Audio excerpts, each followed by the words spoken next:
Hello, everybody. Welcome into the NBA Front Office Show. I'm Trevor Lane, joined as always by Keith Smith. We've got plenty to break down today, and just to peel back the curtain a little bit, the way it tends to work out is as soon as we stop recording for a day, well, that's when news breaks. So that's why we're going to start things off today by talking about the news that broke, I don't know, like a minute or two after we stopped recording yesterday.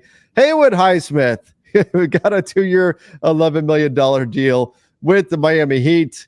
It couldn't have happened like 5 minutes earlier, but that's okay. Still a nice deal for him. Keith, I'm assuming this is the taxpayer MLE here. It's being used. It's probably just going to be. I think they have full bird rights on him, so they'll probably just give him. But I think it is very likely The to be equivalent. close to the equivalent of the taxpayer MLE, maybe slightly more than that. But yeah, it's this is a good value for the Heat. The Heat have bled some talent out of some of those the developed guys over the last few years. So Max Strus, Gabe Vincent, Caleb Martin this year. Now they keep one with Haywood Highsmith, and they kept him on a very fair deal. This is a guy who's probably their best rotation wing defender that they have, especially on the bigger wings that they're going to go up against in the Eastern Conference. So he's an important guy to keep. Yes, in a pinch, it's obviously Jimmy Butler, but night to night in the regular season, he's not doing that anymore. So Right. that's Haywood Highsmith's role on this team. Wouldn't be surprised if he maybe wiggles his way into the starting lineup, especially on nights when other guys are out. But if nothing else, he's going to be a very valuable rotation wing for Miami. All right, so there it is. There's yesterday's news. Who knows what's going to break as soon as we finish today's show? But I want to jump over to the Knicks here for a minute. So Jaylen Brunson, let's start there. We've got another Knicks trade opportunity to get into in a moment. But Jaylen Brunson contract extension, how is that looking? Why pull up the cap sheet? Are you expecting a deal to come for Jaylen Brunson and the Knicks? Yeah, I don't necessarily expect this extension. The only reason why I say that is because he would leave so much money on the table to do this. He could get extended, but this becomes a $156 million ish extension from Brunson in this case. But I think that's just maybe. And if he does, that's a massive win for the Knicks to get him to just do the 140% veteran extension right now. And obviously, this would kick in a year from now when he starts free agency. And that would put the total value of his contract between like the four, which would turn the 5 and 4, 156. So you're talking like 7 years, 220, like 30 million bucks a year for Jaylen Brunson. Let's go. If I'm the A whole Knicks, I'd day. be thrilled to have him. Right. Yeah, that's a very simple, easy decision for them. So yeah, I think I don't know.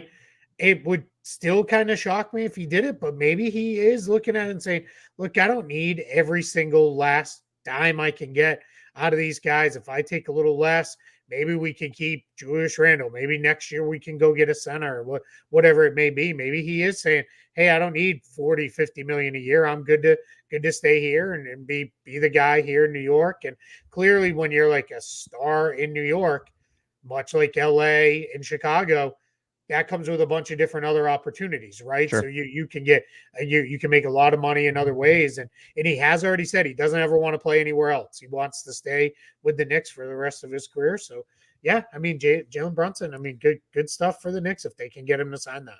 It's so funny because when he was first traded from the Mavs, or not traded, but left the Mavs and signed with the Knicks, we looked at Jaylen Brunson's contract, and there were plenty of people who questioned, is this an overpay Yeah, for him? And now you look at it, we're going, oh my gosh, what a bargain! But that's just a testament to him and the fact that he's continued to grow with the Knicks and has really become a star caliber player. And if you can get that kind of production on a guy who's not even making $25 million, I mean, that is an absolute bargain deal. So if the Knicks can find a way to get him to take the extension, I mean, you do that in a heartbeat if you can, and we'll see if they can get it done or not.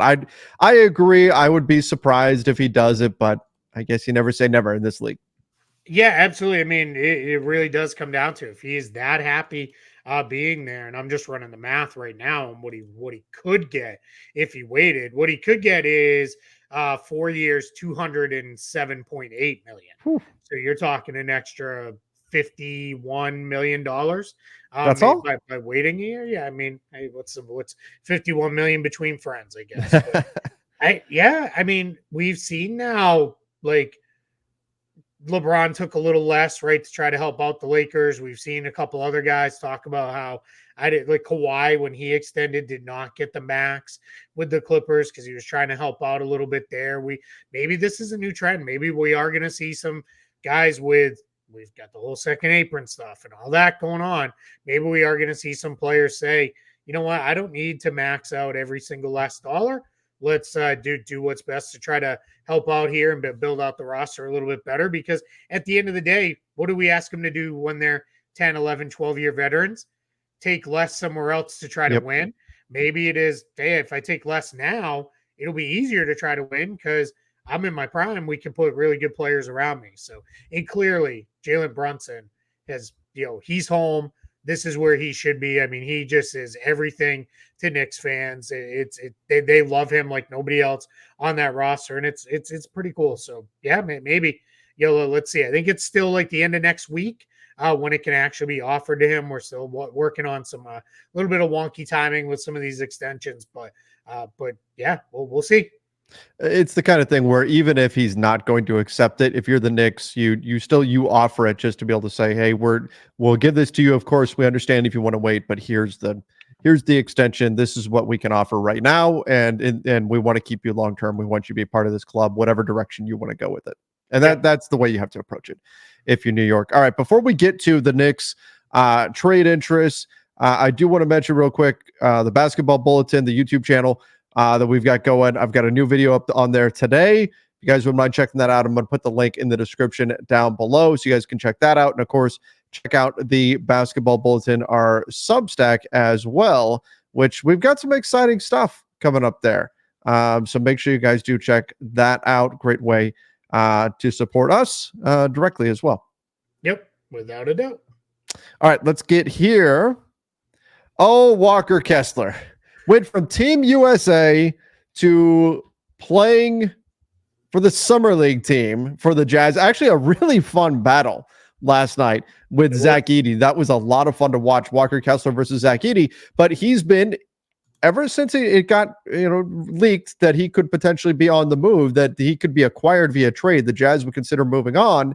He's been a name that a lot of fans of a lot of teams have been passing around. And then last night, Ian Begley of SNY mentioned that the Jazz were looking for at least a first-round pick in return for Walker Kessler. Of course, that got a lot of people buzzing. And of course, reporting for SNY, he did note that the Knicks were interested.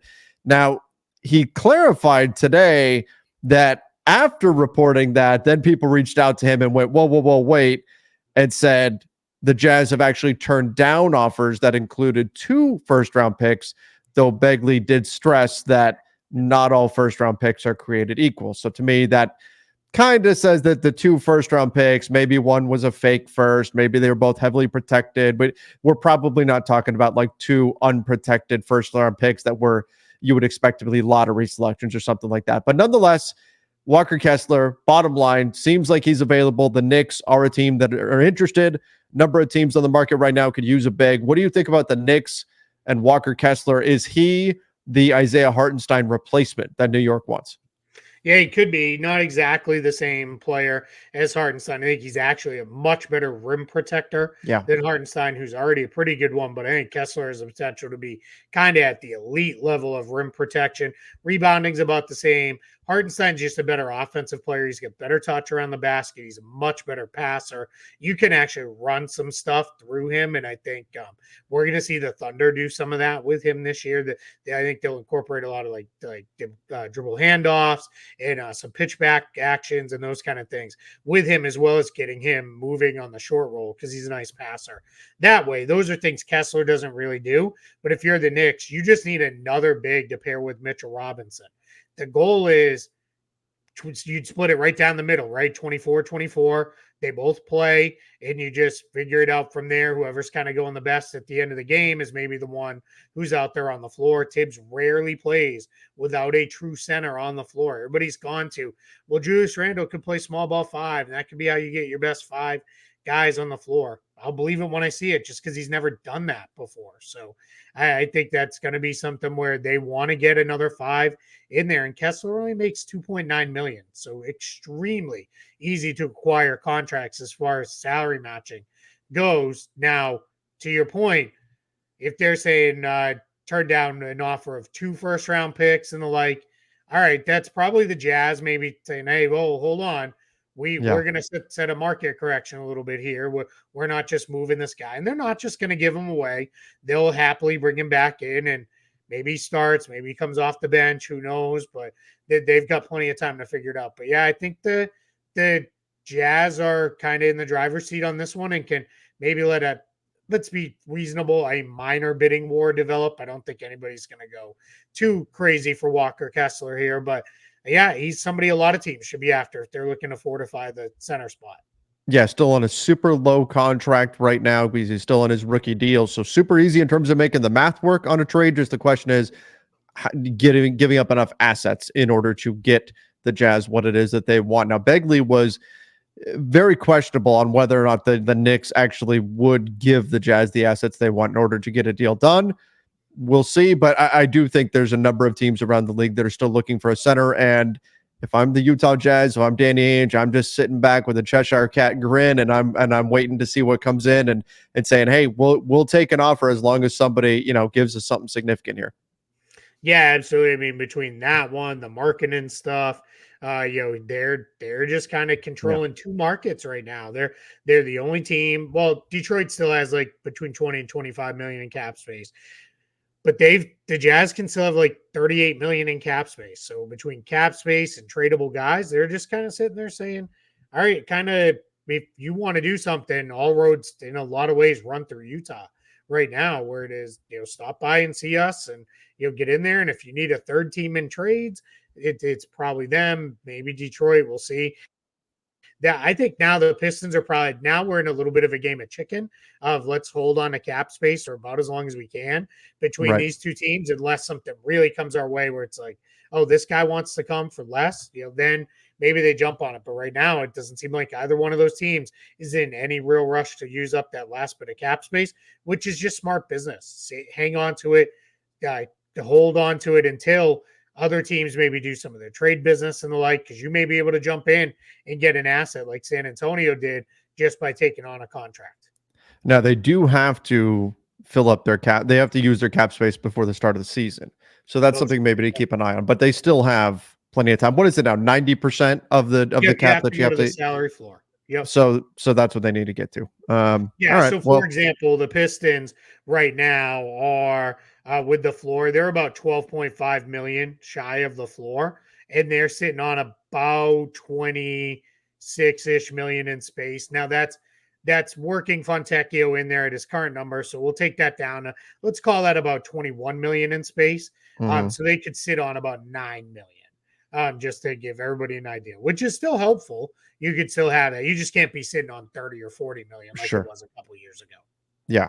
And here's Utah currently sitting at just about 110 million in active cap. So they've got some room to use there if anybody wants to dump salaries or anything like that, or if there is a Walker Kessler trade that involves bigger salaries coming back or whatever, they can always try to extract more value by doing that. So Utah's in a good position right now. Utah's in a good position. Teams are going to have to come to them for marketing, come to them for Kessler. The free agent market is dried up. If you want to improve your team, it's going to have to happen almost certainly on the trade market. Now, I say almost certainly because there are a few players still out there, although there may be some inflated expectations of what that player was going to get on the trade market. Trent Jr. not expected to return to the Raptors, reportedly wanting a lot of money or was expecting a lot of money in free agency.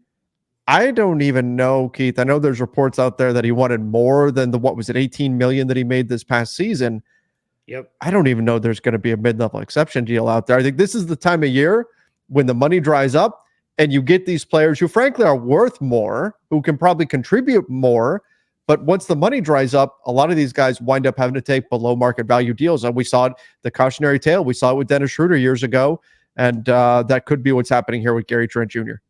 Yeah, Schroeder is the one that I kind of keep mentioning when I go through this because we all know what it was like 478 or whatever it was with the Lakers. And Dennis Schroeder even poked fun at it later with the whole fumbling the bag. And he posted something on, I want to say it was like Instagram of dropping a bag or something. Yeah, and he ended up with in a place where the taxpayer mid-level is what he took from Boston. That was a year where Boston needed another point guard. He was kind of the only one out there. He wanted more than just the minimum deal, and that's how that marriage was born. That only lasted half a season, and then he got traded at the trade deadline. But it really is in a weird spot right now with a lot of these guys. Now, Gary Trent Jr., I think the report was he wanted $25 million annually was what he was looking for.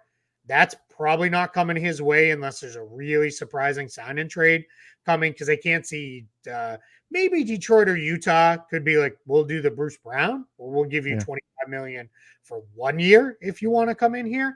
But even those teams, I don't know where they're at. Both of them have guards and wings that I think they'd rather give the minutes to. So now we're in a spot with Gary Trent Jr. where you start thinking, all right, 1 year at the non-taxpayer MLE. All right, let's take that. Who has that available where I can play and be a part of a winner? Let's try to go that direction. So definitely a spot that's a little bit weird for him right now because he's definitely outside of something really surprising. Not cashing in like that. Probably not even going to make what he made last year. Yeah, and that's just, I think part of it is the market. I think part of it is the new CBA. I think teams are more hesitant to spend than before. But I also think right now you look at the market, there's not a lot of teams out there with cap space that would spend it on Gary Trent Jr. at the moment. And so that's part of the problem as well. I think he kind of do. What's that? I just thought about this, what he should do. I want to look. They could probably make it work. He should do like a sign-in trade into Denver where like Toronto takes back like Zeke Naji as the salary matching because you could get with Naji going out, you could clear about 15 million under the first apron. That roster is just about full, so you probably would want to start him around 12. What a good replacement he'd be for Kentavious Caldwell. Sure, right? That's a good idea. Yeah, it's a terrible idea for the West. I mean, yeah, right. Yeah, I started kind of. Maybe we'll do this on a show later this week if there's not a ton of news. I started kind of bucketing my Western Conference teams into tiers a little bit into like, all right, here's who I think are the real contenders. Not Western, really the entire NBA. I was doing it for, but when I got to the West, I was like, all right, Utah probably not there, and San Antonio probably not there, and Portland not there. All right, any of the other 12 teams, fine. Like, right? Like it really is. Like it's even more ridiculous than it was a year ago. Now, I think top end talent, the East and the West are pretty comparable because I think the East top teams should be very, very good this year. But it's when you get beyond that is where it starts to kind of fall apart between the two conferences. And the East only has about 7-ish teams where you're like, okay, they should be pretty good. Then there's a couple, and then there's a couple that are going to just be terrible. But yeah, I'm not reporting anything with that. I was just kind of, Denver still kind of needs another guard. They need a KCP replacement. Could they make this work? And there's a world where they could make that work. It would hard cap them at the first apron, but it's workable. Especially if you could get them to do like 11 or 12 million, then it'd be all right if you went that way. The problem then is it has to be 3 years fully guaranteed. Maybe he or 3 years, first year has to be fully guaranteed. Maybe you could work it out with them. This would be highly illegal if you found out, hey, do 2 non-guaranteed years, we'll definitely waive you, and then we'll go forward from there. But who knows with that? But yeah, wouldn't be the worst idea in the world. Look at you breaking rules, recommending illegal stuff here. Look, we're all grown-ups here. All right, let's jump over to Chicago, who I believe is on the cusp of moving towards a full rebuild. Now, if you look at what they netted for Alex Caruso, Andre Drummond, and DeMar DeRozan versus what they could have got just a few months ago at the trade deadline, had they done these moves when we were all screaming that they needed to do these moves, well, that's just depressing for Bulls fans. But nonetheless, at least they are starting to, it appears, move in a new direction here. So there were some rumblings that the Bulls could attach a first-round pick to incentivize the team to take Zach LaVine. Seems like that was maybe a little bit overzealous, but now reports coming out that they could actually attach second-rounders to Zach LaVine. Let me ask you this, though, Keith. Is that enough? If you're a team that was not interested in Zach LaVine previously, if you suddenly hear, well, we'll add in some second-round picks, is that enough to make you go, well, you know what? Maybe we do want Zach LaVine after all. No, because if I could take him in, at this point, I would just take him. Yeah. Right. Second round picks aren't going to move me at all. If I'm trading for Zach LaVine at this point, I either need to be paid in real assets. So you're going to pay me in real picks to do it. Or, there's not even like a really good young player that I would say throw him in the deal there. Not that's realistic. Anyway. Yeah. So then it becomes, all right, you either pay me in a pick, or probably more likely a minimum of 2 first-round picks and like real first-round picks to do this, because you're talking $40 million at least the next 2 years, and then he's still got that player option, so you could be on the hook for a long time with this one. Or I'm trading for him because I like Zach LaVine and I think he can actually help. Now, of course, I'm not turning down 2 seconds if they want to give me that. If I'm in the latter camp, sure, like let's go that direction. But yeah, I don't know that anybody is saying, just give me, just give me 2 seconds and I'll take them off your hands. Because really, at that point, who are we talking about? Utah, maybe Detroit. That shouldn't be enough to move them. Not for how much that would put on your books moving forward. Like you would have to be at this point interested in Zach LaVine as a player. It's not just the dollars, it's the years. It's how long the contract goes for. That player option at the end is a killer too. And again, he's not a bad player. If this was a $25 million deal, we'd be talking about how good of a contract this could be. And, he comes back. Like, there would be teams interested if he was a $25 million player or whatever. Like, teams would take that gamble. But at the contract that he's at right now, it's just tough. I do think it would benefit the Bulls to move on from him if they do decide that this is the path they're going to go down. But they also have to be careful if they're going to go into a rebuild, not to sacrifice too many of their own future assets, because that's how you're going to get out of a rebuild, is by using those picks. So I'm not sure. It may wind up being in the Bulls' best interest just to say, you know what, let's just ride this out another year. It is what it is. We'll see if maybe he can rehab some value by the trade deadline. And if not, next summer, at least then there's only 2 years left on the deal. And then maybe we'll find a suitor for him. That may be the best case scenario. Even if both Chicago and Zach LaVine look at each other and say, you know what, this has run its course. We need to end this here. Let's move on. They may actually be stuck together this season. I'm going to go one step further than that and make a prediction. Uh-oh. I think Nikola Vucevic gets moved before Zach LaVine does. Ooh. Just say it's a little easier to move. It's half the contract size, and he expires a year earlier. There'll be somebody who will say, all right, I need a center bad enough to let's grab Vooch and we'll figure it out. And if nothing else, he's turning into an expiring contract and we're out of it in one more season beyond this one anyway. So that's just looking at kind of the landscape of where things are at. That's where I think we could see this go. As long as teams don't pay any attention to what Vucevic has done in international play, then maybe they will still be interested. Gosh, I'm worried about that. He's 34. Yeah, I'm afraid he's dropped off he might have dropped off the cliff. I mean, this could be it, right? And it's tough because he was really good for a long time. Yeah. A really long time. I mean, a lot of it was spent in Orlando where no one noticed because it was like, but then he made a couple all-star teams and they were deserved all-star nods. Like, he played really well for those teams, but just been rough since then. So I don't know. And as you look around too, it's really hard to find like a Zach LaVine trade. It's really hard to find a Brandon Ingram trade. Yeah, that too. He's on an expiring contract that makes less money.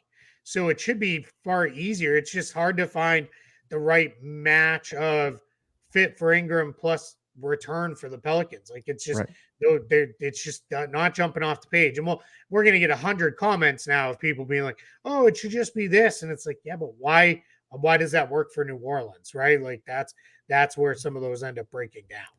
Well, and you're right, because everybody likes to fire up the trade machine and do, and it's fun. There's no question. It's fun. It's part of the joy of the NBA offseason.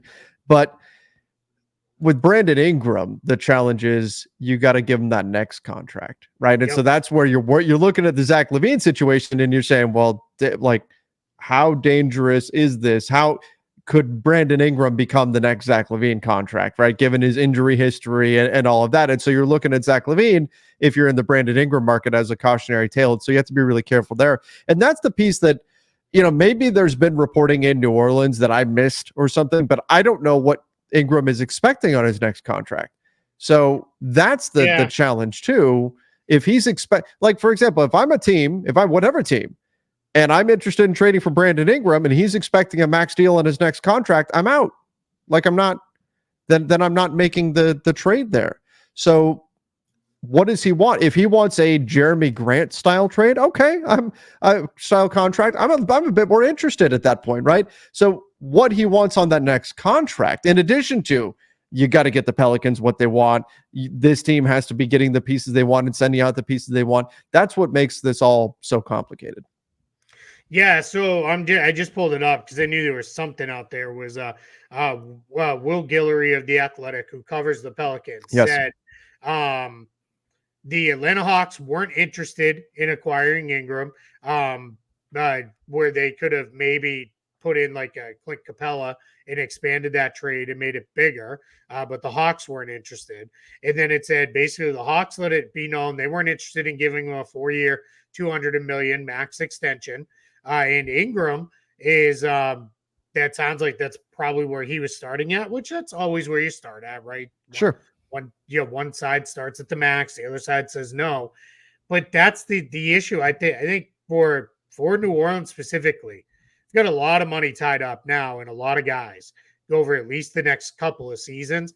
You have to be very careful. And with Ingram, your issue is, let's say Zion can't ever figure it out. He can't ever play more than like 55, 60 games. That 60 you'd probably be fine with. Let's more say 55 and he's not healthy come playoff time again. Well, you can't have Ingram, who's in the same exact boat, right? Yeah. And constantly missing, 30, 40 games a year. And then question is, he'll be healthy because now all you've done is you've locked into, we're probably pretty good when everybody plays, but then when we have guys out, we stink. And that's just not where they want to be. So you got to be very, very cautious with that. I would say this is why, because I had some people say, why are people so willing to throw all this at Lauri Markkanen? Well, he's generally pretty durable. Like the time he even missed last year was more the Jazz saying, we don't want to win any more games. Like, no, thank you. Hurts too bad to play. Yeah, right. Go sit down. So I think Danny Ainge is walking past Markkanen and he like bumps him into a wall or something like that. Like, hey, now if your shoulder didn't hurt, well, now it does. Sit down. Kenny Lofton, when you do your pregame chest bump, put a little extra in it. It really knock him for a loop on one. Right? Yeah. Yeah. Okay, this is totally off the rails here, but do you see how dramatic Studio Stu looks in the background there in the light? Love it. I like the shadow too. There's like a little Halloween right? He's taking it to a new level here. It's funny. It's like he's like, I can't find a sunny spot, so I'm gonna hang out here in the light. It's like I'm a watchful protector. There it is. There it is. He's your night protector. There it is. Yep. It on lock. But yeah, I mean, Markkanen is just a more valuable player, right? Than Ingram is at this point. Because I also think he's far more plug and play than Brandon Ingram is. Because Markkanen's a guy who, if you brought him in and he needed to be your second guy, I think that's far easier than maybe Ingram being a second guy. I think Ingram's a little more ball dominant. I think it's going to be very, very interesting if something doesn't resolve in New Orleans. They just have too many guys now, and they still don't have a center. So unless they're going to commit to playing super duper small a lot or even all the time, I don't know how they're going to get everybody on the floor, because you have Zion, Ingram, Herb Jones, who he has to play because he's one of the best defenders in the league, Dejounte Murray, CJ McCollum, and Trey Murphy. That's 6 dudes who all need to play and play a lot. And that's before you even put a center in there, put in any kind of backup guard in the mix. It sounds great to have that until somebody's like, hey, I'm not cool with my 25 minutes a night. I want to play more. That's where it could all go a little sideways. Yeah, so that'll be interesting to watch for the Pelicans. See how this, does Brandon Ingram wind up on a new team before the season? I mean, that we kind of have been expecting it, but now just the way the dynamic has played out, and the fact that some of the teams that we would have maybe sent him to, when we look at, for example, Sacramento, they've made their moves, and so Yep. I don't know where this all goes with him at this point. Meanwhile, you're gonna have 100 Laker fans being like, "Send him to the Lakers." I went over that yesterday. I looked at all the ins and outs of what that deal could potentially look like, why it makes sense, why it doesn't make sense, all the things where that's the world we're living in right now, Keith. That's the world we're living in. And it's like, is it the worst idea in the world? No. But what do you send it back to New Orleans? That makes it work for them. Like that's where that probably needs to be. Hey, Detroit or Utah, you have any interest in jumping in here to kind of help out a little bit? I don't know, mate. Could you send like Walker Kessler to New Orleans, and then the salaries go to Utah, and Ingram goes to like the Lakers? Like, sure, that could be workable, I guess, if you wanted to go that route. I mean, that could be a thing. Isaiah Stewart, somebody that's been mentioned maybe in the past, so maybe there's a path with like Detroit where they take on a salary or two. That could be a thing. So I don't want to rule it out completely. My thing with the Lakers is get somebody who's maybe gonna play more than 50 some odd games, just because otherwise, if that all goes wrong, now instead of being one of the 12 teams that's fighting for a playoff spot, you're starting to count ping pong balls that you don't even own. Yeah, the Atlanta Hawks throw a party, they celebrate. Yeah, exactly. Yep. All right, let's go. Good reminder. That's going to take a minute to fully sink in that's the Hawks pick now. I keep going back to Pelicans too. It's taken me some time. Although, it's the one that keeps getting me, and this is just kind of old man brain kicking in here. I still, like, when I initially go to pull like Brook Lopez contract or Brook Lopez stats or whatever, I go to the Nets. And like that's so long ago. Like that's where I go. A couple teams ago, right? It's so bad. I don't know why. It's like the default. I have to stop myself and go, no, that's not the team that he's on. Not anymore. But anyway, Cade Cunningham to the Pistons gets a 5-year max deal. I mean, this is what we were expecting. Boy, the Pistons though spending some money, paying Monty Williams to not coach the team anymore, and now handing over the big bucks to Cade Cunningham. Yeah, presumably Trajan Lane didn't go there for pennies either. No. I would assume he got a nice deal there. But yeah, the holdup seemed to be because remember, we heard this like a little over a week ago now when free agency first opened that this was going to get done. But then there was almost immediate reporting of this is not done. And I wonder if what happened was Cade Cunningham's camp was like, whoa, hold on. We'll do the 5-year max, but we want the designated player language in there. So now that's, if I have my right on this, Cade Cunningham, Scotty Barnes, and Franz Wagner all got the designated rookie max player in there, and that's how they're gonna potentially push through to get the bigger max contract if any of them make it. Now, obviously, if any of those guys make All NBA, well, that means your team's probably really good and they had a great season. So you're very happy to pay them the 30% max versus the 25. I kind of have my Scotty Barnes is probably the closest of that group. But if I'm Evan Mobley, I'm sitting there saying, I want the same thing. Please. Thank you. And if I'm Evan Mobley, I would be like, I might be able to actually make the push for defensive player of the year. He could be like an outside kind of candidate for that. If he makes it, that also would qualify him. So he could get there. I'm going through it. I don't know that anybody else jumps out as potentially getting in that range. I think Alperen Şengün would, but I think the Rockets are going to hold off on extending him to kind of do the Tyrese Maxey piece there. And then, nobody else is jumping out necessarily as a absolute max guy from that draft class. There's a couple guys who I think should get extended, but I don't know about on the full max deal from there, because Jalen Green's probably not there. Jalen Suggs probably a touch below that. Kuminga should be a little under that. Murphy we talked about already. He should be a little bit under. So, and then Jalen Johnson probably comes in under that number too. So, I don't. Maybe Jaden Springer with the Celtics as a breakthrough at Summer League as a 4th-year guy. and they're like, here's a max deal, because that's apparently what they do. They just give everybody max deals. Just hand them out like candy. There you go. Everyone. Yep. Yeah. Why you get not? a max. You get a max. Yep. Yeah. Pay $500 million in team salary before we even get the luxury tax bills. Go for it. Why not? Go nuts. I mean, you know what they say? Summer league success always yields regular season and postseason results. It's just it's the way that it goes. Yeah. Always. It's the way that it goes. Yeah. You probably watch half a summer league game and you know if a guy's going to make it or not. I mean, absolutely. That can tell you everything right there, which is very unfortunate for my Dalton Connect stock. But yes, summer league. Of course, we are being sarcastic. Yes, extremely. Yeah, we turned this into July Fools here on July 9th, apparently. I was thinking about it with Dalton Connect too. It's going to be great when he has his first 4-point play. Like, they're going to go crazy. Connect 4. Like, going absolutely crazy like that. I can't wait for that. So it's going to be great. I told you, like off the air when we were talking the other day.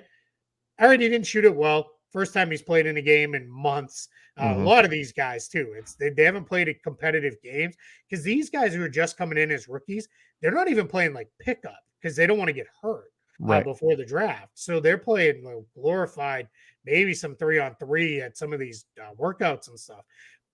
But I thought his foul drawing showed up already. Like, you could already see, like, he just has a knack for creating contact, which now every non-Laker fan is like, great, another one. Cool. That's awesome. Like, we need that. Like, we need a hole in the head. But I mean, he does, like, he's got to get himself to the free throw line probably more than he should be, because you know what he does? Like, Austin Reeves does this. There's just a handful of guys who do this. Plays with really good personal pace. Like, he can speed it up or he can slow it down. He's not like going to outrun guys in a straight sprint down the floor, but he can really vary his speed off the dribble. And that's a lot of what foul drawing is about. Like, Trae Young is a master of that, going like quick to get by you, then slowing down so that you run, not even the run into him from behind nonsense stuff, but like you challenge him and it's like, man, like, I thought like you were going to be here, but instead he kind of sped up or slowed down and you bump into him. Like, some guys are just really, really good at that. Yeah. And he does not shy away from contact. He goes right into guys and gets himself to the free throw line. Now, if he can just get a few shots to fall, we'll see though. We'll see. Yeah. Well, all right, let's practice summer league anyway. We're California Classic. Right. Right. That's when the real games begin, right? That's it. Yeah, the real not real games start in Vegas. All right. Let's go here. Finish up with this. Jamal Murray extension after the Olympics. Why? Don't guys typically try to get this stuff done before they go potentially get hurt playing for their teams? For their countries? Jamal Murray too. He's gotten hurt in the past, so you want to be careful if you're him. But it sounds like, I'm guessing there's some unresolved details. I wonder if he's looking at the Donovan Mitchell type of extension, where he's like, you know what, let me do only 3 years and get me out back into the market early, and then maybe it's maybe the Nuggets are like, yeah, we want to do 4. We want to get you locked in long term, and maybe that's what the holdup is here. Because once you get to these numbers, there's not a lot to negotiate anymore. Like, it's kind of, all right, you're going to give me the max, right? So then it becomes, all right, how many years? Because if the Nuggets started messing around saying, we don't want to do the max, then Murray's definitely not going to sign it, because he's a guy who would say, all right, fine, in a year from now, I'll get the max from somebody else. But we'll see. I thought he might hold out, because he is a guy, if let's say he finally puts together that breakthrough season, it makes All NBA, which he's never even made All-Star, so that's maybe a stretch, but I don't think that's like insane to think about with some of the things we've seen him do. If he had that full-on breakthrough season, he would then qualify for that designated player and could get the 35%. It would have to be as a new contract versus an extension, but that's fine, right?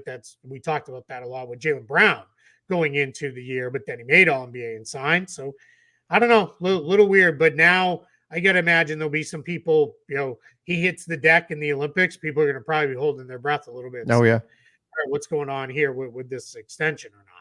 We're all going to be doing that with all these players. Anytime anything happens, it's going to be training camp starts, in just a couple of months. This isn't good.